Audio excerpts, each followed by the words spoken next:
love seeing a crowd. You can always tell.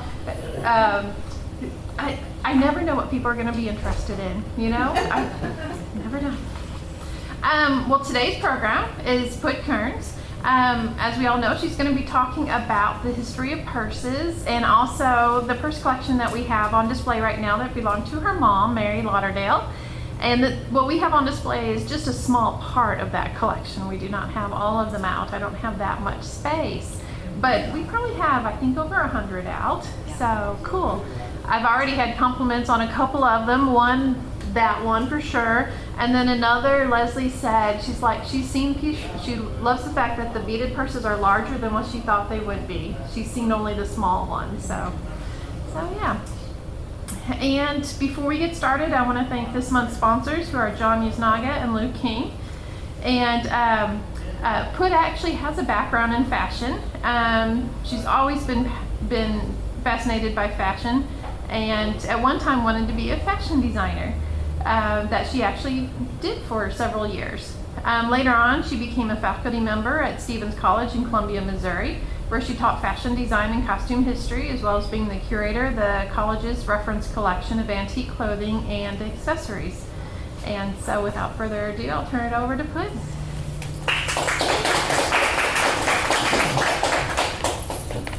Thank you. A little background on how, before we kind of start on the actual history of purses, which is, in my opinion, it's women's history we're going to be talking about today, because it's amazing how it traces through that, and I think you're going to find this is much more entertaining. This is not going to be, and this handbag, and this handbag. This is going to be a lively conversation about women's history, as represented through what we carry. But my mom, as I was visiting with somebody a minute ago, you know, Mom, through the years, really had not ever really collected anything. And her mother collected antique glass, her brother collected things, and she got to a point where she was kind of like, I need to collect something. So she had come up to Missouri to visit me, and we had gone to lunch in a cute little antique shop in Jefferson City, Missouri, which was where I lived at the time. I was teaching at Stevens College, which was 30 miles up the road in Columbia, Missouri. And it was a cute little shop. We had, you know, and our table was seated right next to a wonderful display case that was full of just all kinds of little bitty treasures. And there was a black velvet bag in there, and it's not here. It has become so fragile that it's really, really hard to use because it's over 100 years old. And I mean, silk velvet is just, well, doesn't last that long. I still have it. But anyway, she looked at that bag and she said, I've always been fascinated with antique purses. I think I'm going to let that one start my collection. So I think it was maybe $35 or $40, and she bought the purse, and it was a wonderful Art Deco purse. It really was a gem. It is a gem. And that started what became, for she and my dad, a wonderful journey. And the reason I say my dad is because they traveled a great deal. My mother was involved in the Retail Confectioners International Trade Association, and she literally worked her way up from a board member to becoming, I believe, only the second woman to ever be president of that association. Well, they traveled all over the U.S., and actually in some cases, even since it was an international organization, they went to some other countries, particularly that had a lot of chocolates and things in them. Well, Mom figured out real quick that she could go up to the concierge in any hotel and say, where is the antique district?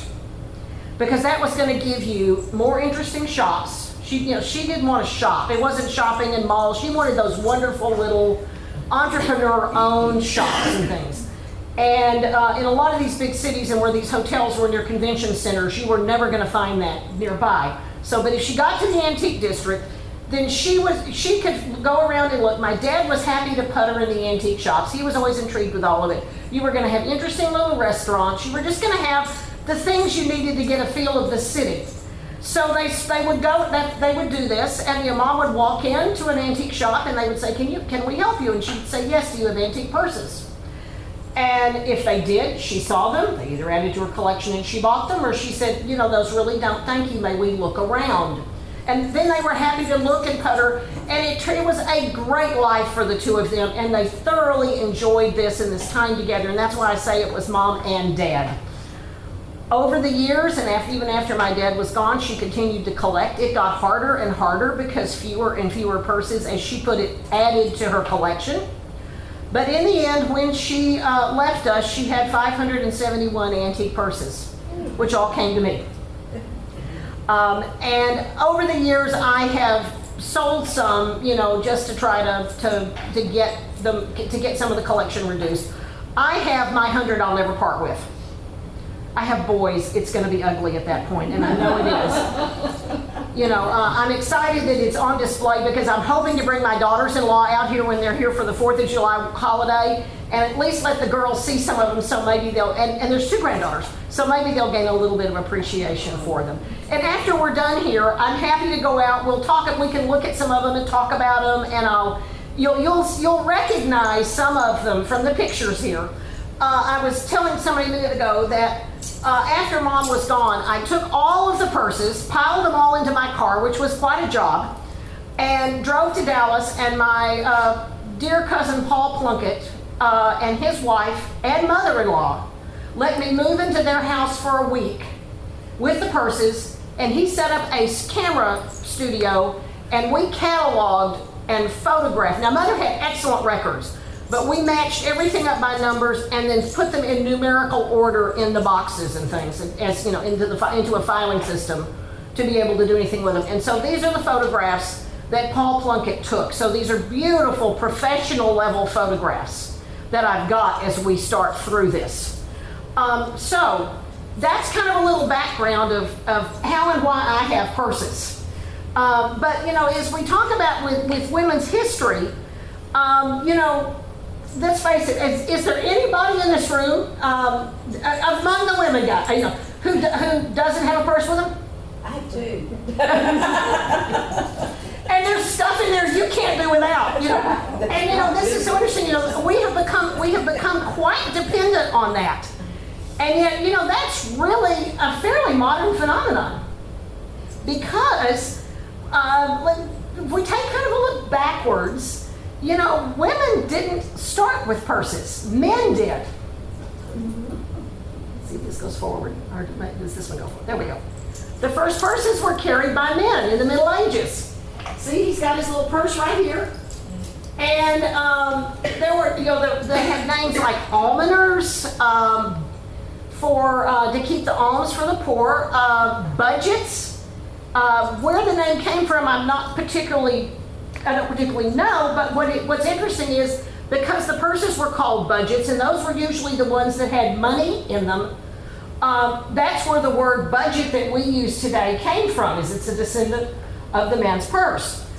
Also, they were called mails, as in a man's travel bag.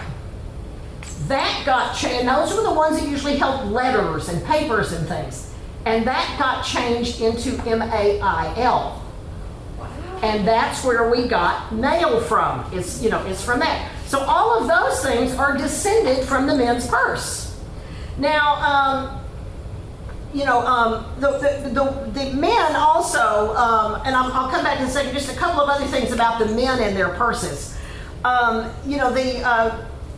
The purses were also used every year at New Year's.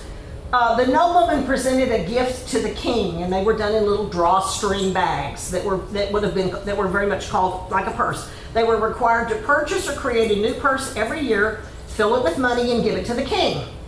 And so, those purses were really kind of like gift wrap. But that was a big use for them. And then it was also very common for ladies to make a purse and give it to a man as a gift. And I love this quote from this man.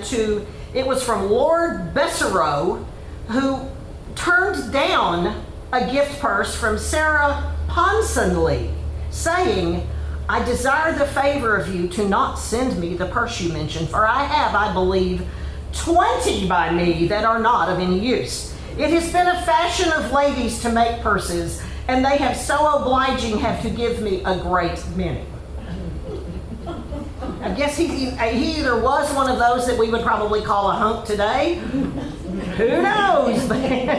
Anyway, so the men were carrying these, and they also carried tobacco pouches and things like that. And my mom does have in her collection a beautiful tobacco pouch that's a little drawstring thing on the top that's white leather that is decorated in black ink drawings. That's really, really lovely. But it's a man's. It's clearly that's what it's used for, is for the man. But ladies started with pockets. Now remember, we're in a time when women did not own property. They were in a way property. So they really didn't have much. Now, so the pockets, what you did with this is you tied it around your waist. We were in the days before zippers, so you had big full skirts, and this is in the 1700s. And the skirts all had slits in them. First off, for you to get them on and off, because they were again all drawstring as well. And then, so where these slits were, you tied your pocket underneath it so that the slit here matched up with the slit in the skirt. So you could put in there a few little things. They started out, and of course, the poorer you were, they were plain muslin. And then later on, they became more and more elaborate. Now, these two are not from Mom's collection. These are two that I had to find because these are extremely rare to be able to get. These are in museums and things, but you can see how they became very, very elaborate and everything. There was one New England lady who left in her will the contents of her pocket to a good friend. That's all she had to leave for her. The pocket contained a pocket glass, a comforter, and a strong water bottle. Yeah, what are those? I see all these. What is that? Pocket glass was a small mirror. The comforter was a hand warmer. And the strong water container either held rum or some other strong liquor. A light term. Yes. So anyway, so the pockets, you can see again how these full dresses would have done this. And so this is, during the time of Marie Antoinette and Martha Washington, then this is kind of when they reached, the extremes of all those elaborate things that you saw, a little bit earlier. So, this is all well and good until we hit the early 1800s, which is in particular in France, after the French Revolution. They have, not only do they have a revolution, they have a revolution in fashion. And it becomes one of those things where they want to look nothing like this. Come on now. Whoops. So this is what you go to. Let me go back. There we go.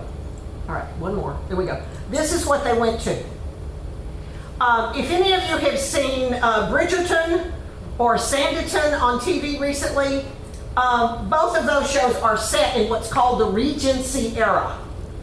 And if you remember, the dresses are all what they call empire waist, and that was called that after the empire of Napoleon. And you'll see here, it's very high waist, very straight. And both of these are also made out of really thin fabrics. Their muslins are very, very thin silks. And in the extreme fashion, they would even talk about the fact, in order to make them look clingy and like Greek gowns, they would actually have someone mist them or wet them so that they would cling to you, almost like think wet t-shirt back in the early 1800s. And they talk about the fact that some ladies got cold and died. What are we going to do for fashion? But I want to point out that in order to keep you warm, because they're all wearing these gorgeous cashmere paisley shawls. And I want to point those out to you because you're going to see those again in a little bit. They were beautiful, beautiful treasures to have. And they were big, but you could wrap yourself up in those. And that was one of the ways you kept warm. So where are you going to put a pocket? You think about it, you don't have a waist anymore. It's up here. You can't do that. If you've got anything in it on these dresses that are clinging to you, it's going to be a lump. So the purse has to come outside. Oh. And so now we have the reticule. And this is a great example of how long and thin these were. And again, you can see why you couldn't do it. So now you've got the reticule. which becomes the pocket with the slit now at the top and a drawstring. And since we're carrying them on the outside, we can now decorate them a little bit. We can make them a little more elaborate. So that's what we're doing here. And you know, they're all, beadwork begins to become popular. And in fact, this one here, this was an engagement purse. And you've got his initials on one side and her initials on the other. And this would have been a gift that a man would have given a woman. It's an engagement thing. This one, Mom always felt like that the actual original drawstring wore off. And so they added the piece of silk up here to make the drawstrings, because probably the purse would have stopped here on that one. But again, you can see, and what's interesting is most of these are either knit or crocheted. We always think, you know, are the beads sewn on individually onto a hard base? No, they are not. They are actually strung on thread and either knitted or crocheted into, and when we get out there in a minute, I'll show you some of those kind of things. So you see that, but you begin to start to see all this elaborate stuff. Now, in the beginning, most of them actually come to a simple point at the bottom, and you've got some fringe. You know, just our little tassel. This is a beaded tassel. So, you know, that's kind of, again, the very basics of all of this as it starts out.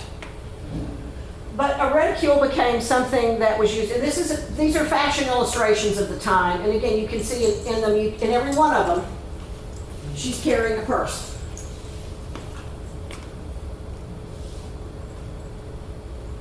So the women were encouraged to start making them, and this became a craft sort of thing, just as embroidery and all of those things women could do.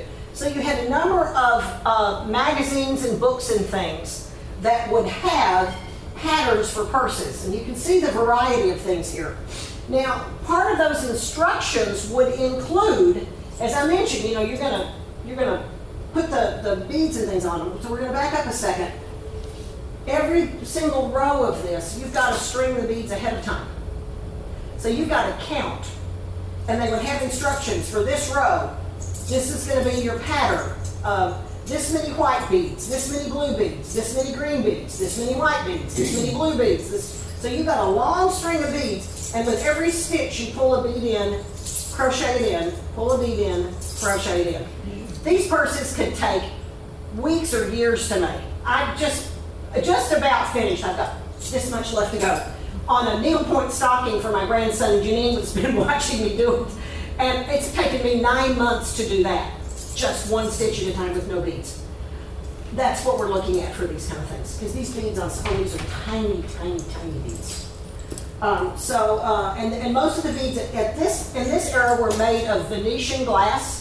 The Venetians figured out how to make the glass. They would take a glob of it, put an air bubble in the middle of it, and then have somebody walk 100 feet carrying this hot glass, and it would get thinner and thinner and thinner and thinner and thinner.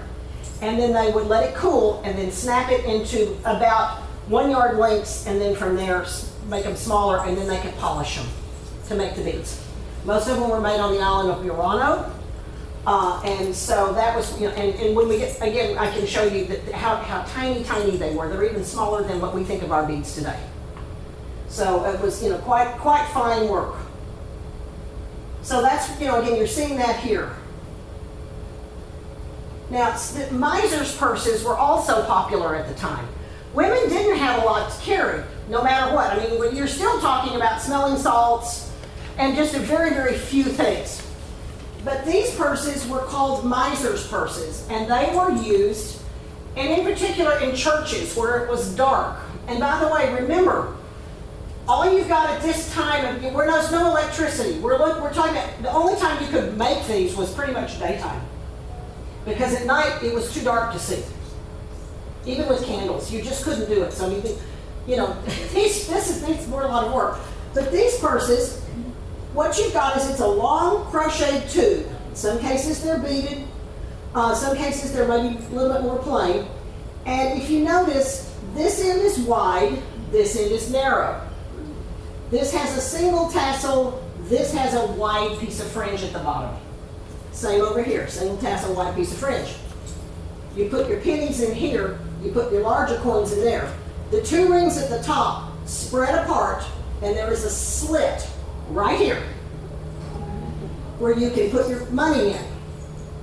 And then you close it up and you can hook that on your finger and carry it. So that's how they did it. Or you could put it, you could put it in your reticule or whatever you wanted to do. Now, why did that matter? Because the churches were dark, and you wanted to be sure you gave the right amount of money. You might not be able to see or feel. So you put the money in the two different sides, and then in the dark, this is the wide one. Okay, this is the skinny one, depending on what your level of generosity was or what you were doing. So these were very, very popular in the era, and they actually continued on through just because it's later just kind of becoming little coin purses. You know, we're getting into a little bit later in the 1800s. You notice now we've gone away finally from the empire waist, and we're starting down back into some fuller skirts. We haven't gotten all the way into the big hoop skirts yet, but we're seeing that. But by this point, what purses are on the outside. We're carrying them. We're now a generation into purses, and so women are carrying them. But this purse is still only about this big, because that's all you needed. You weren't carrying much more than that. So you really didn't need much more than that. So these are, again, some examples of some of the purses and how elaborate the work would be on them. This one actually has, this is like needlepoint in the center and then all the beadwork around it. Some of these become fairly hard to date because there is a range in here where the reticule was such a common purse. Some of it you can look at the artwork and say, okay, this would be, looking at the artistic style, you could do that. But actually, all of these purses here are probably from 1840 to 1860. They may look, this design in particular to me almost looks more Art Deco. And looking back here, those colors do not look of that era to me. They look much more modern, several like that. So, but these are, we knew the age of these. So Godey Lady's Book was a popular source of design. Godey Lady's Book was the book of the era that told women, it came once a month, and then you could eventually get them in bound volumes. It would have some fashion in it, it would have some crafts in it, it would have some recipes in it, it would have household tips, it would have short stories, or in some cases, serialized stories that people could read from month to month to month. So Godey Lady's Book was an enormously popular book at the time. Of course, the illustrations were mostly black and white, but you do see in some cases where they would have been hand colored for the wealthy, so you could get a little bit of style in it. And there was a time when it was very popular to just frame the illustrations. That was one of your main sources for a lot of the purse instructions. Okay, remember I talked about the cashmere shawls.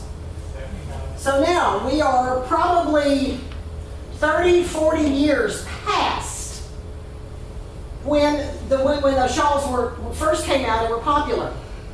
Well, when you're in an era like that, what happens to wool? The moths. Moths. So there's a point at which you've still got this beautiful shawl, but you've got chunks of it that may have holes in it.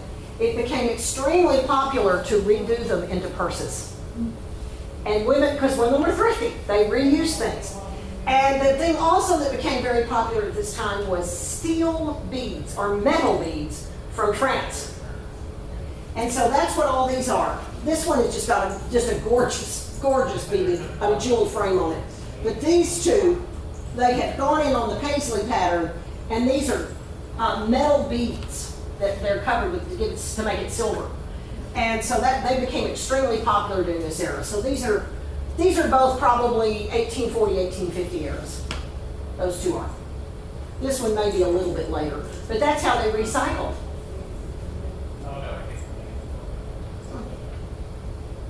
Oops. Trying to get back this one because this one's fun. Sorry, y'all. There we go, finally. Now, another popular accessory in the 1800s was called the chatelaine. And the men started with this 100 years before. And it was a clip that went on your belt with a whole bunch of chains on it that had stuff hanging from it. For the men, it was tools, maybe a corkscrew, just different things they might need through the day. The women decided, in about the 1870s, that that this was not a bad idea. But there's her silver, and there's now almost like waist jewelry. Let's call it that.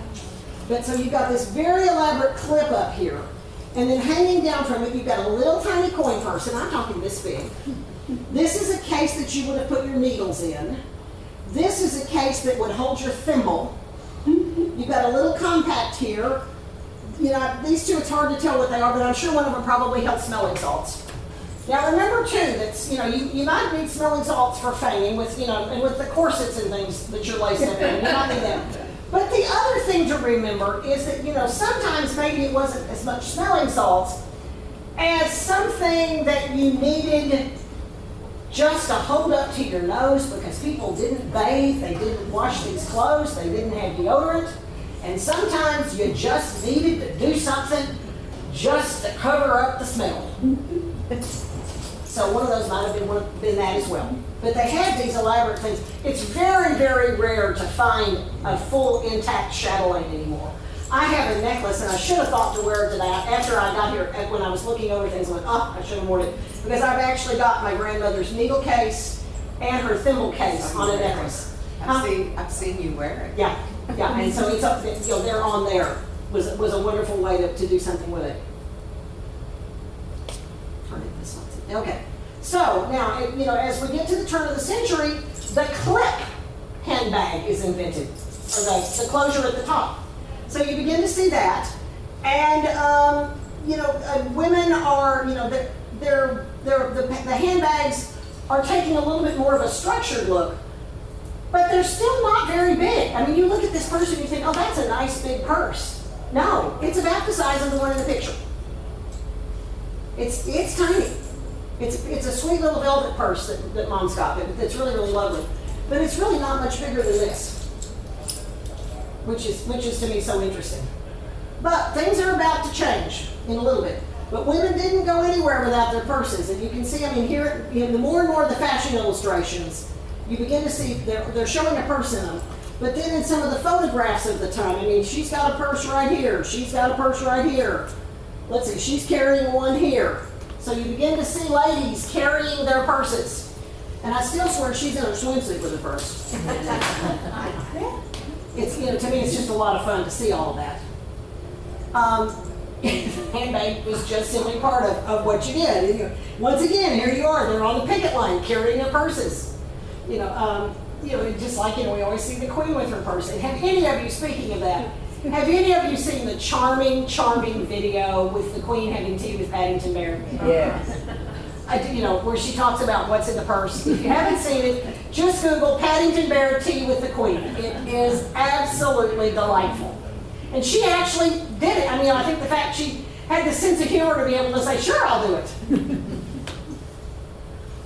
World War I comes along, and of course we have a time, as we did, we had during the Great Wars, where the men were gone off to fight, leaving the women running things at home. And I can still very, very clearly remember hearing my grandmother talk about those times. Being here at home and being married and my grandfather being off and knowing she had to, run the businesses and keep things going. And so you begin to see the dress change. You begin to see, there's for several reasons for this. Number one, remember we're making uniforms for the men, where everything that is going on in this country is going toward the effort to keep the soldiers safe, clothed, fed, and getting to the front. So in this country, there was an enormous push for people to conserve, to live much scaled down lives, much more practical. That's when all the victory gardens started and a whole lot of that kind of thing. We think the victory gardens may be World War II, they were actually World War I. But the women's clothes become shorter because we can't really have things dragging around anymore. We've got to get somewhere. We've got to get things done. Purses become leather because it's more durable. And they become a little bit larger. But it's interesting, even then they're tooled and they have, many cases, we're in the Art Nouveau era. And so you'll see a lot of Art Nouveau designs on the purses in that era.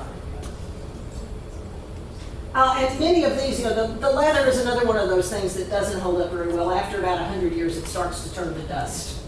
So, there's a few in the collection, and that's just part of life.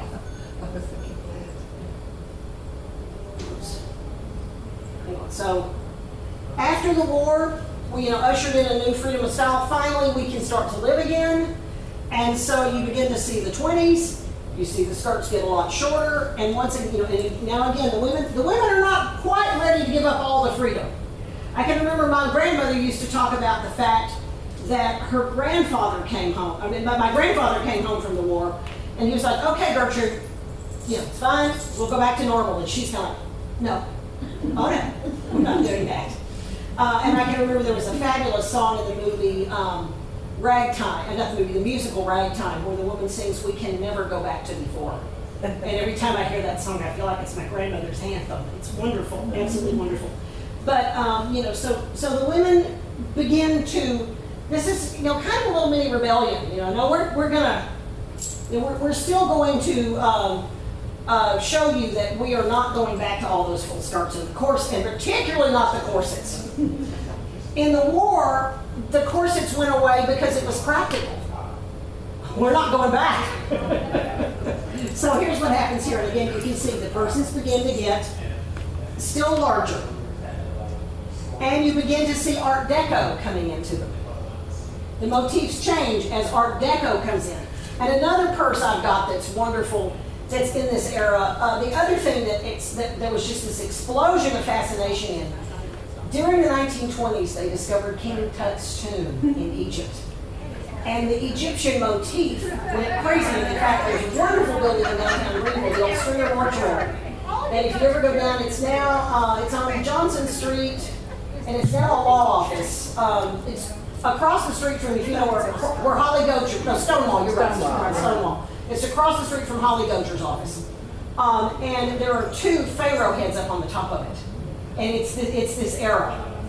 And I've got a couple of wonderful purses, and I haven't looked for them out here to see if they're here that have the Egyptian motif on them, that are just amazing. But you can see this. We're also beginning to see the beginning of metal mesh bags. There was a lot of technology leap forwards in World War I, and they were able to apply some of that later to the manufacturing of metal mesh. And these are all little teeny tiny squares of metal that are linked together. So it's almost like a chainmail type thing. Except they can now do prints and very elaborate. This is actually printed or screened, or somehow it is actually applied to the surface. And you can see here on this leather bag how very different it is from those earlier ones. It's got a much more modern feel to it. And then the flapper fringe that you thought about in the dresses is echoed in the handbags as well, with big loops of beads here. This is so that it would shake with you as you danced. And these were all bags. These are all again crochet that became solid colors. These are stripes, and then there's with each row they add more beads, and that's how it gets almost this flare and ruffled edge on the bottom of them. And again, you've got instructions on how to make all of these. This one I love, and I've got a couple of examples of this, where you actually come up and there is a bracelet. So you just slip that on your wrist.